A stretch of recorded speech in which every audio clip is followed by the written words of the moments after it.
اقبال نے کہا نا کہ لے گئے تسلیس کے فرزند میراث خلیل، کشت بنیاد کلیسا بن گئی خاک حجاز۔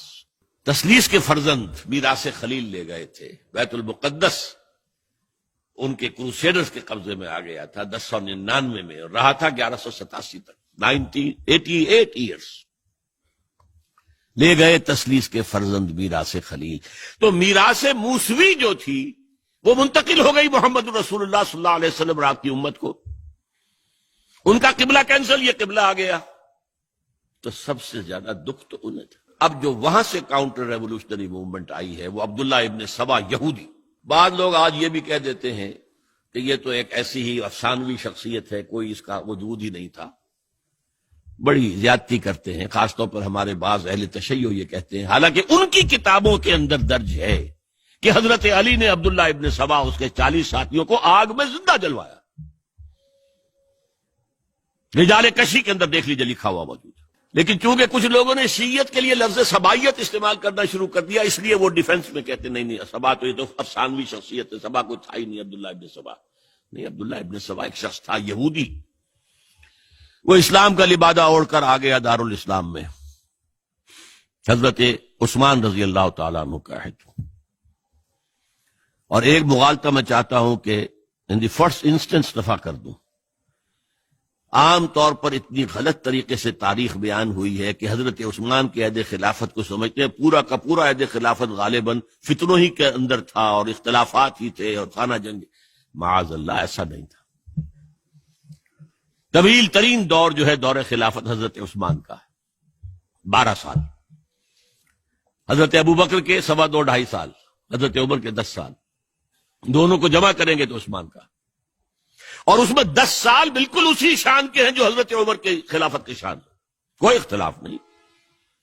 اور فتوحات کا دائرہ بڑھتا چلا جا رہا ہے، تھمتا نہ تھا کسی سے سیل رواں ہمارا۔ اس کے آخری ایام میں یہ شخص آیا اور اس نے ایک تو یہ کیا کہ پرانی جو قبائلی عصبیت تھی اس کو زندہ کیا۔ خلافت تو بنو ہاشم کا حق ہے، محمد ہاشمی تھے صلی اللہ علیہ وسلم۔ ہاؤ کم یہ ایک بنو امیہ کا شخص کیسے بیٹھا ہے؟ دیکھیے اس شخص نے کتنا انتظار کیا۔ حضرت ابوبکر بنو امیہ میں سے نہیں تھے، لہذا یہ فتنہ اس کے خلاف نہیں ہو سکتا تھا، کیونکہ چشمک جو تھی وہ بنو امیہ اور بنو ہاشم کی تھی، بڑی پرانی تھی۔ یہ بڑے برابر کے یہ دو کلینز جو تھے مد مقابل تھے ایک دوسرے کے، باقی چھوٹے قبیلے تھے، بنو تیم ہیں، بنو عدی ہیں، لیکن مقابلہ تھا بنو امیہ اور بنو ہاشم کا۔ حضرت ابوبکر بنو تیم میں سے، حضرت عمر بنو عدی میں سے، بنو امیہ میں سے حضرت عثمان۔ اب اس کو موقع ملا، اب آیا یہ اموی، یہ بن گیا۔ یہ سب غاصب ہیں، ابوبکر بھی، عمر بھی، عثمان بھی۔ خلافت پہلے دن سے علی کی ہے اور اس کو ملنی چاہیے۔ اس سے آگے بڑھ کر، اور علی تو خدا ہے، انکارنیٹ، گاڈ انکارنیٹ، یہ اس کا عقیدہ جس نے پھیلایا۔ یوں سمجھیے ایک شخص نے حضرت عیسیٰ کے دین کو زیرو کر دیا تھا۔ لوگ مانتے نہیں کہ ایک شخص اتنا کچھ کر سکتا ہے۔ یہودی اور سازشی ذہن، ان کی صلاحیت اور ذہانت۔ ایک شخص تھا پال، حضرت عیسیٰ کو خدا کا بیٹا بنانے والا، وہ توحید ختم، تسلیس آ گئی۔ شریعت کو ختم کرنے والا وہ حضرت عیسیٰ کہہ کر گئے تھے تم پر شریعت موسوی نافذ رہے گی، اس نے کہا نہیں، ایبروگیٹڈ، نو شریعہ۔ نمبر 3، حضرت عیسیٰ نے کہا تھا تمہیں تبلیغ کرنی ہے صرف یہودیوں تک۔ I have been sent only in search of the lost sheep of the house of Israel۔ میں صرف اسرائیل کے گھرانے کی کھوئی ہوئی بھیڑوں کی تلاش میں آیا ہوں، تمہیں باہر تبلیغ نہیں کرنی۔ اس نے تبلیغ کا دائرہ وسیع کیا۔ وہ دین مسیحیت ختم، وہ دین پولزم ہے جو چلا ہے اس کے بعد۔ سمجھ رہے اس بات کو؟ اور یہ ڈاکٹر مائیکل ہارٹ نے بالکل صحیح لکھا ہے کہ کرسچینٹی جب تک حضرت مسیح موجود تھے وہ سوائے ایک یہودیوں کے فرقے کے اس کی کوئی اور حیثیت نہیں تھی، لیکن پال نے اسے ایک انڈیپینڈنٹ دین بنایا۔ ایک شخص کی کارروائی ہے یہ ساری، اور آج پوری دنیا، پوری عیسائی دنیا اسی پر ہے، تسلیس پر بھی، اور شریعت ختم، اور دعوت جو ہے کرتے پھر رہے ہیں پوری دنیا کے اندر۔ اسی طرح اس نے کیا، قبائلی عصبیت کو چھیڑا، اور حضرت علی کا مبالغہ کیا یہ خدا ہے، اوتار، گاڈ انکارنیٹ۔ تیسرا کام کیا کیا کہ حضرت عثمان رضی اللہ تعالی عنہ اور ان کے جو عاملین تھے، گورنر کوفے کا ہے، گورنر شام میں دمشق میں ہے، گورنر مصر میں ہے، ان کے خلاف پروپیگنڈا شروع کیا، یہ بیت المال میں خیانت کر رہے ہیں، یہ غبن کر رہے ہیں، یہ اپنے عزیزوں کو جو ہے پال رہے ہیں، ان کو دے رہے ہیں، وہ اقربا پروری کر رہے ہیں، اور یہ کر رہے ہیں، اور ٹیکنیک کیسی عجیب، کوفے میں کوفے کے گورنر کے خلاف بات نہیں کریں گے، دمشق اور مصر کے گورنر کے خلاف بات کریں گے۔ اب کہاں دنیا کے پاس ذرائع تھے کہ کوئی ویریفائی کرے بھئی یہ بات صحیح ہے کہ نہیں ہے، غلط ہے، نہ کوئی ذرائع رسل و رسائل ہیں، اور اگر آپ کوفے میں کھڑے ہو کر عثمان نے یہ کر دیا، عثمان نے یہ کر دیا، عثمان نے یہ کر دیا، یہ کر دیا، اب کون اس کو جو ہے اس کی تحقیق کر سکے گا؟ دمشق میں گئے ہیں تو دمشق کے گورنر کے خلاف کچھ نہیں، عثمان کے خلاف، اور کوفے کے گورنر کے خلاف، اور مصر کے گورنر کے خلاف، مصر میں گئے ہیں تو اس کے خلاف کچھ نہیں، دمشق اور کوفے کے گورنر کے خلاف اور عثمان کے خلاف، اور پھر ہر طرف سے بلوائیوں کو لا کر گھیراؤ کر لیا حضرت عثمان کے گھر کا۔ یہ تحریک ہے جو بہت زبردست کامیابی سے ہمکنار ہوئی۔ اب تمام صحابہ کہہ رہے ہیں حضرت عثمان سے کہ آپ ہمیں موقع دیں کہ ہم ان کا سر کچل دیں۔ آپ فرماتے نہیں، یہ مجھ پر الزام لگا رہے ہیں نا، میں وضاحت کرتا ہوں۔ اپنے گھر کی چھت کے اوپر کھڑے ہو کر آپ نے کہا دیکھو یہ میں نے نہیں کیا، یہ میں نے نہیں کیا، میرے یہ احسانات بھول گئے ہو۔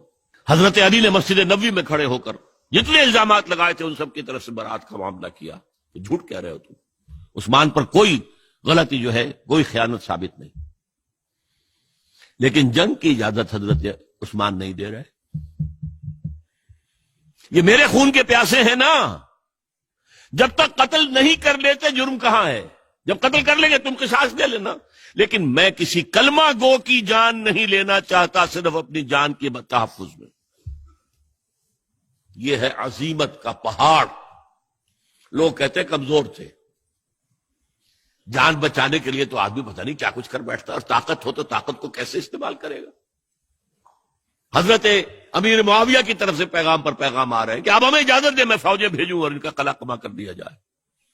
حضرت عمرو بن العاص کا پیغام آ رہا ہے مصر سے، آپ ہمیں اجازت دیں۔ طلحہ، زبیر، علی اجازت مانگ رہے ہیں مدینے کے اندر، آپ اجازت دیں کہ ہم جنگ کریں ان سے۔ نہیں، آخر کار حضرت علی نے دونوں بیٹوں کو، حضرات حسنین، حضرت حسن، حضرت حسین، دروازے پر کھڑا کر دیا، پہرے دار حضرت عثمان کے، حضرت حسن، حضرت حسین، کہ کوئی گھر میں داخل نہ ہونے پائے۔ پچھواڑے سے آئے ہیں اور شہید کیا ہے۔ میرے نزدیک تاریخ کی مظلوم ترین شہادت بمانی مقتول فی سبیل اللہ وہ حضرت عثمان ہے۔ بلکہ میں جرات کر رہا ہوں، ذرا آپ کو معلوم ہے علامہ اقبال سے مجھے کتنا تعلق قلبی ہے، میں نے ان کے ایک شعر میں ترمیم کی ہے، میں سمجھتا ہوں انہوں نے صحیح نہیں کہا۔ غریب و سادہ و رنگی ہے داستان حرم، نہایت اس کی حسین ابتدا ہے اسماعیل۔ حضرت اسماعیل کو اللہ تعالیٰ کے حکم سے حضرت ابراہیم ذبح کر رہے تھے، اور حضرت حسین ذبح کر دیے گئے، تو گویا کہ ابتدا جس کی ہوئی تھی حضرت اسماعیل سے، اس کی انتہا حسین پر ہوئی۔ میں کہتا ہوں بالکل غلط، ان کو ذبح کر رہا تھا خلیل اللہ، اور ان کو قتل کر رہے یزیدی اور زیادی اور کوفی۔ کوئی تقابل ہے؟ وہ قتل نہیں ہوئے، یہ قتل ہو گئے، انہوں نے پیشانی خود رکھ دی۔ یہاں تو حضرت عثمان لڑتے ہوئے، حضرت حسین لڑتے ہوئے شہید ہوئے، کون سی چیز مشترک ہے؟ ایک دوسرے میں جمع کر دیا ہے، صنعت لفظی تو آپ کہتے ہیں اس کو، لیکن کیا مشترک کیا چیز ہے؟ اور میں نے امید ہے علامہ اقبال سے ملاقات ہوگی اگر آخرت میں، تو وہ میری اس بات کو تسلیم کریں گے۔ میں نے اس شعر کا دوسرا جو مصرع بدلا ہے، نہایت اس کی ہے عثمان ابتدا حابیل،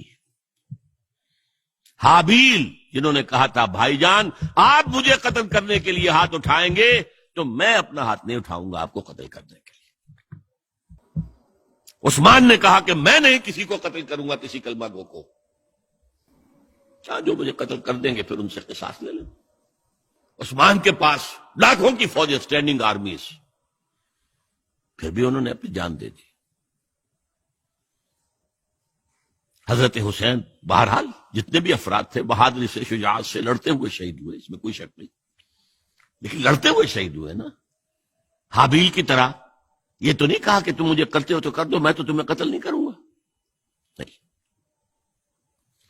بہرحال یہ جو تھا فتنہ، اس کو کہا ہے اور اس کو کتاب میں لکھا گیا، باقاعدہ ایک تصنیف ہے، الفتنۃ الکبریٰ، عظیم ترین فتنہ، حضرت عثمان کی شہادت۔ اس وقت عبداللہ ابن سلام رضی اللہ تعالی عنہ ایک یہودی عالم دین تھے جو اسلام لے آئے تھے، انہوں نے کہا تھا لوگو ڈرو، عثمان کے خون کا نہ بہانا، میں جانتا ہوں تاریخ بنی اسرائیل کی، اگر کبھی کوئی نبی جو ہے اگر شہید کیا گیا تو 70,000 آدمی اس کے بعد مارے گئے اللہ تعالی کی طرف سے، اور نبی کا اگر کوئی خلیفہ قتل کیا گیا تو 35,000 آدمی مارا گیا۔ تو اگر تم نے عثمان کو قتل کر دیا تو یہ خون کے دریا جو ہیں پھر آ جائیں گے امت کے اندر، باز آ جاؤ، خدا کے لیے باز آ جاؤ، لیکن نہیں۔ بہرحال حضرت علی رضی اللہ تعالی عنہ نے بلایا عبداللہ ابن سبا کو اپنے ہاں، تم کہتے ہو کہ میں خدا ہوں؟ ہاں آپ خدا ہیں، توبہ کرتے ہو کہ نہیں؟ نہیں۔ میں تمہیں زندہ جلا دوں گا، جلا دو، تم خدا ہو، ہماری آزمائش کر رہے ہو۔ حضرت علی نے عبداللہ ابن سبا کو 40 ساتھیوں سمیت زندہ جلوایا، اور یہ سارا کچھ معاملہ جو ہے یہ میں نے آپ کو بتایا اہل تشیع کی کتابوں میں موجود ہے۔ بہرحال یہ فتنۃ الکبریٰ ہے، جس کا نتیجہ کیا نکلا ہے آپ اچھی طرح سمجھیے۔ وہ شہادت علی الناس کا جو سیلاب جا رہا تھا،